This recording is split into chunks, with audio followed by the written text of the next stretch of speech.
এবার সিপিএম নেত্রী মীনাক্ষী মুখোপাধ্যায়কে লক্ষ্য করে ডিম। বিজেপির বিরুদ্ধে অভিযোগ সিপিএম নেত্রী। শীতলকুচিতে সিপিএম কর্মীর রহস্য মৃত্যু, মৃতের বাড়িতে মীনাক্ষী মুখোপাধ্যায়। রবিবার নদী থেকে উদ্ধার হয় সিপিএম কর্মীর মৃতদেহ। সিপিএম কর্মী মন্টু মিয়াকে খুনের অভিযোগ পরিবারের। শীতলকুচিতে মীনাক্ষী মুখোপাধ্যায়কে লক্ষ্য করে ডিম।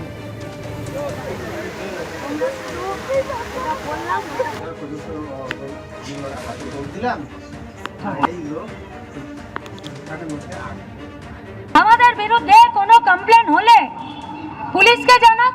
আমি তো এখানে এসপির কাছে বসে আছি। আমি একজন অসহায় পরিবারে যেতে পারি না? আমার কমরেড মারা গেছেন, খুন হয়েছেন, আমি তার পরিবারে একটা বার দেখা করতে যেতে পারি না?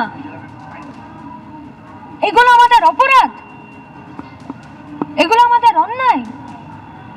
এটাকে নোংরা রাজনীতি বলে? চাই যারা লুট করেছে, যারা দুর্নীতি করেছে, যারা চুরি করেছে, যারা ধর্ষণ করেছে, যারা খুন করেছে, তাদের শাস্তি হোক, কিন্তু আইন অনুযায়ী তো। আইন অনুযায়ী তো। আইন কোথায়? তাহলে পশ্চিমবঙ্গে আইনের শাসন প্রতিষ্ঠিত হবে না। যে করেছেন অন্যায় কাজ করেছে। ডিম ছোড়ার সংস্কৃতি পশ্চিমবঙ্গে নেই।